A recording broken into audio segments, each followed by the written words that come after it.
স্বামী ডাক দিয়ে বলল, ইয়া রাসূলুল্লাহ, ইয়া হাবিবাল্লাহ, আমার অন্তর আমার স্ত্রীকে কষ্ট দিয়েছে, এত কষ্ট আমার অন্তরের মধ্যে দিয়েছে, আমি আমার স্ত্রীকে আমি ক্ষমা করতে পারি না, তবে একটা শর্তের বিনিময়ে আমার স্ত্রীকে আমি ক্ষমা করে দিতে পারি। ইয়া রাসূলুল্লাহ, একটা শর্তের বিনিময়ে আমি আমার স্ত্রীকে ক্ষমা করে দিতে পারি, যদি আপনি আমাকে কথা দেন আপনি আমাকে জান্নাতে নিয়ে ঢুকবেন। যদি এই কথা আপনি আমাকে দেন তো নবীজি, আমি আমার স্ত্রীকে আমি ক্ষমা করে দিব।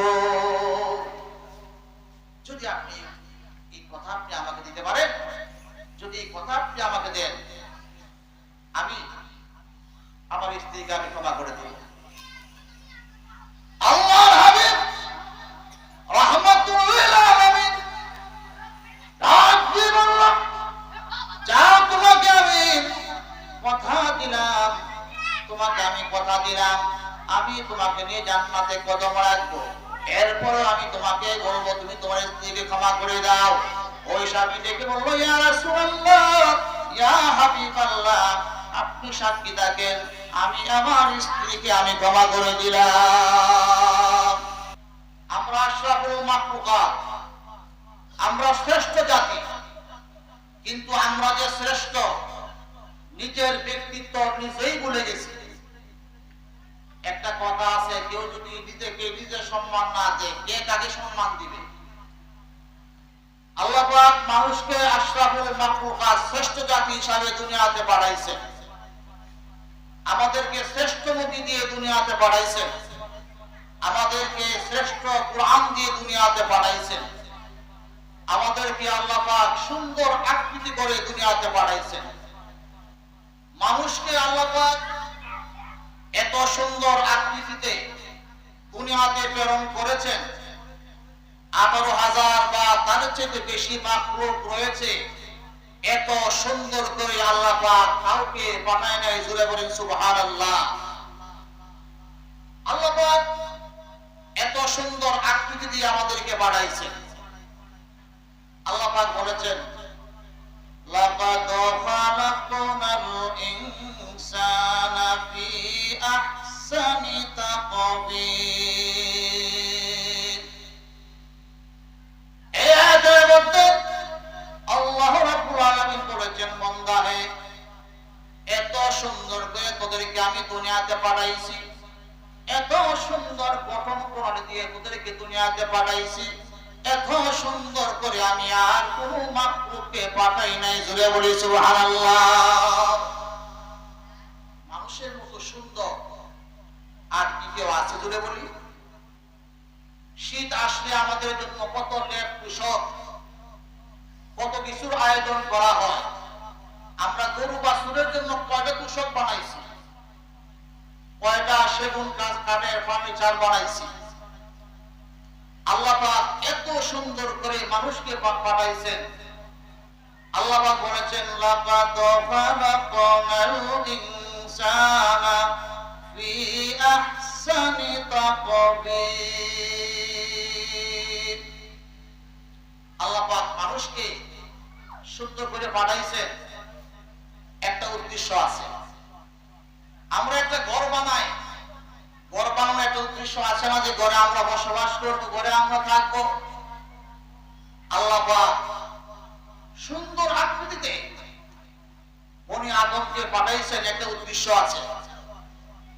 ওয়ামা খালাকতুল জিন্না ওয়াল ইনসা ইল্লা লিয়াবুদুন। আল্লাহ পাক বলেন, বান্দা হে, তোদেরকে এত সুন্দর আকৃতি দিয়ে দুনিয়াতে পাঠাইছি, শুধু একমাত্র ইবাদত হবে আল্লাহর জন্য। জোরে বলি, কার জন্য হবে? ইন্না সালাতি ওয়া নুসুকি ওয়া মাহইয়ায়া ওয়া মামাতি লিল্লাহি রাব্বিল আলামিন। আমার নামাজ, আমার রোজা সবকিছু হবে একমাত্র লিল্লাহি রাব্বিল আলামিন। জুড়ে বলি কার জন্য হবে? আল্লাহর জন্য। আল্লাহ পাক মানুষকে এত সুন্দর করে বানাইছেন। আল্লাহ পাক বলেন যে আমার ইবাদত তোমরা করবা, সেই জন্য তোমাদেরকে এত সুন্দর করে বানাইছি। বাদশাহ হারুন রশিদ এবং তার স্ত্রী একদিন পূর্ণিমা রজনীতে ঘরের ছাদের মধ্যে বসে, বিল্ডিং এর ছাদের মধ্যে বসে পরস্পর আলোচনা করছেন। বাদশাহ বলছেন, দেখো আকাশের চাঁদ কত সুন্দর। স্ত্রী বলতেছে যে না, আকাশের চাঁদ নয়, আকাশের চাঁদের চাইতে তুমি আমি মানুষ আশরাফুল মাখলুকাত এর চাইতেও বেশি সুন্দর। জোরে বলি সুবহানাল্লাহ। বাদশাহ হারুন রশিদ স্ত্রীকে বলল, যদি তুমি প্রমাণ দিতে না পারো তাহলে তুমি আজকে থেকে তালাক হয়ে যাবে। আমি বলছি চাঁদ সুন্দর, তুমি বলছো মানুষ সুন্দর, যদি প্রমাণ দিতে না পারো আজকে থেকে তালাক হয়ে যাবে। বাদশার স্ত্রী চিন্তায় পড়ে গেল, আমি তো তর্কে না জড়াইলেই পারতাম।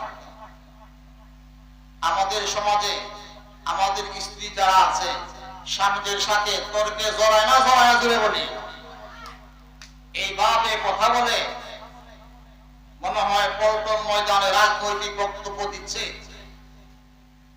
এইভাবে স্বামীদের সাথে কথা বলে। মাদেরকে বলবো,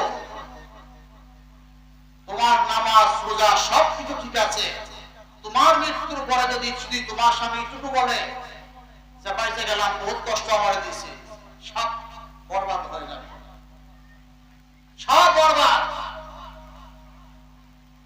আল্লাহর হাবিব রাহমাতুল লিল আলামিনের জমানায় এক বৃদ্ধা মা স্বপ্ন দেখলো তার মেয়ের কবরের মধ্যে আগুন জ্বলতেছে। ওই বৃদ্ধা মহিলা ও প্রভাতে তার ঘুম ভেঙে গেল।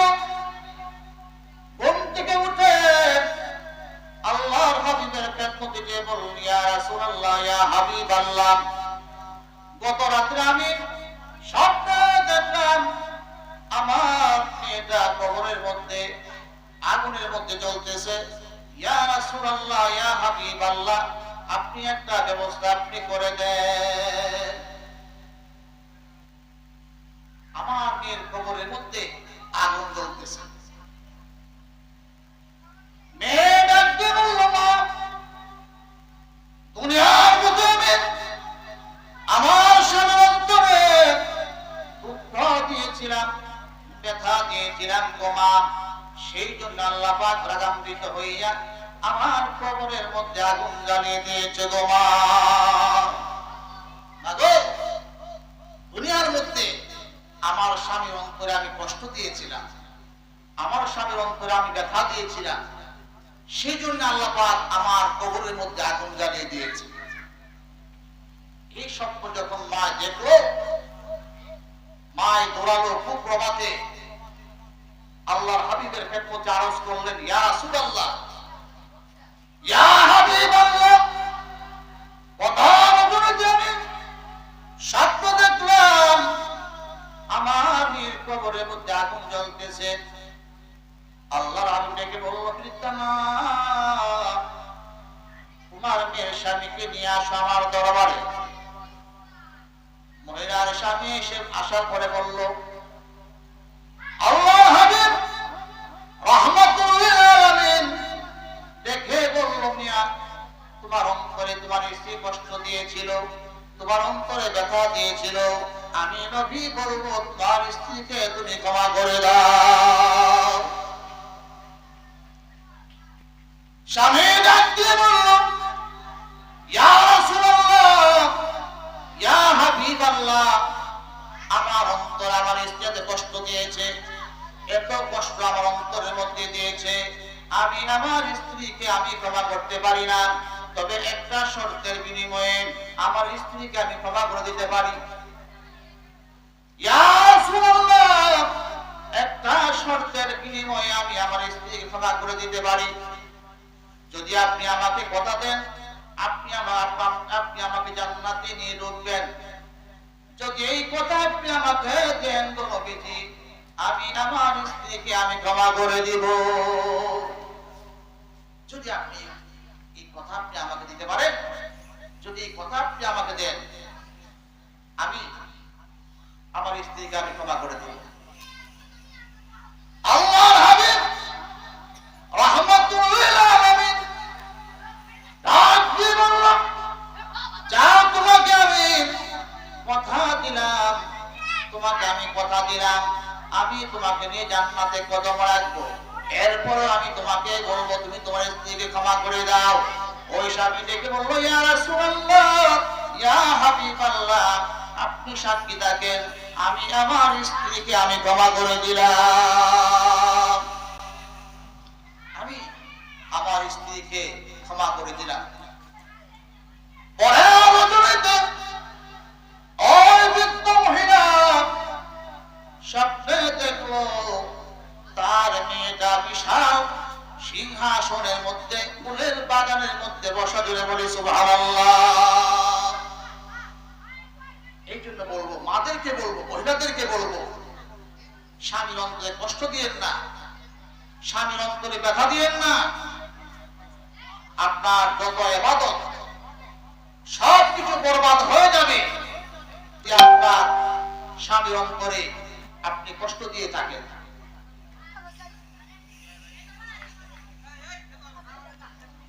মাদেরকে বলবো যে আপনারা স্বামীদের অন্তরে কষ্ট দিয়েন না। আমি বলছিলাম, বাদশাহ হারুন রশিদ তার স্ত্রীকে বলল, যদি প্রমাণ দিতে না পারো আজ থেকে তালাক হয়ে যাবে। বাদশার স্ত্রী চিন্তা করে দেখলো কি বুদ্ধি কি করা যায়। চিন্তা করে দেখলো যে বাদশা তো আগামীকাল ফজর নামাজে যাবে, ওখানেই ব্যবস্থা একটা হবে। বাদশার স্ত্রী ইমাম সাহেবের কাছে পত্র লিখলেন যে, ইমাম সাহেব, আগামীকাল ফজরের নামাজে সূরা ৩ পড়বেন। লাকাদ খালাকনাল ইনসান শব্দের জায়গায় লাকাদ খালাকনাল কামার শব্দ ব্যবহার করবেন। ইমাম শব্দ তেলাওয়াত শুরু করে দিল, ওয়াত্তিনি ওয়াজ-যাইতুনি ওয়া তুরি সিনিনা ওয়া হাযাল বালাদিল আমিন লাকাদ খালাকনাল কামারা ফি আহসানি তাকওয়িম। আল্লাহ পাক এই আয়াতের মধ্যে বলেছেন, আমি মানুষকে অতি সুন্দর করে সৃষ্টি করেছি। আর ইমাম সাহেব যখন বললেন লাকাদ খালাকনাল কামার, কামার শব্দ যখন ব্যবহার করলেন, তার অর্থ হচ্ছে যে আমি চন্দ্রকে অতি সুন্দর করে সৃষ্টি করেছি। বাদশা লুকমা দিলেন, ইমাম সাহেব শুধরায় না। দ্বিতীয়বার লুকমা দিলেন, একই ভুল করলেন। তৃতীয়বার যখন একই শব্দ ব্যবহার করলেন, বাদশা টান দিয়া পিছনে নিয়ে আসছে।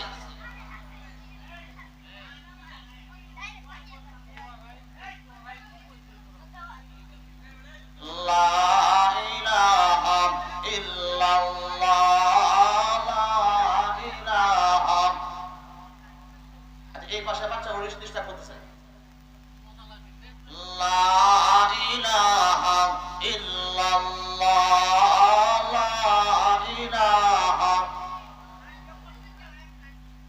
লা ইলাহা ইল্লাল্লাহ মুহাম্মাদুর রাসূলুল্লাহ। বাদশাহ হারুন রশিদ ইমাম সাহেবকে বললেন, একটা লোক আপনাকে বারবার দেওয়ার পরেও আপনি যেটি ভুল বারবার করলেন। আপনি ইনসান শব্দের ব্যবহার না করে কামার শব্দ ব্যবহার করলেন। ইমাম দেখে বলল, যাহা বলেন, এই দেখুন পত্র, আপনার স্ত্রী পত্র লিখছে যদি আমার শব্দ ব্যবহার না করলে আমার চাকরি চলে যাবে, আপনি বলেন এখন আমি কি করতে পারি? বাদশা বুঝতে পারলেন যে না, চাঁদ সুন্দর নয়, তুমি আমি মানুষ, আশরাফুল মাখলুকাত, চাঁদের চাইতেও বেশি সুন্দর। জুড়ে বলি আলহামদুলিল্লাহ। দেখুন আগেকার বাদশারা তো এমনই ছিল। আর আমাদের বাদশারা কেমন? আমাদের বাদশারা কেমন? আমাদের বাদশারা ঈদের নামাজ পড়তে গেলে জানাজা নামাজ পড়ে, জানাজা নামাজ পড়তে গেলে ঈদের নামাজ পড়ে। আমাদের বাদশাদের আমাদের এই অবস্থা। যদি আমরা একটু পিছনে আমরা তাকাই, দিল্লিতে একবার এক লোকের ইন্তেকাল হলো, দিল্লিতে একবার এক লোকের ইন্তেকাল হলো। এই লোক মৃত্যুর সময় ওসিয়ত করে গেল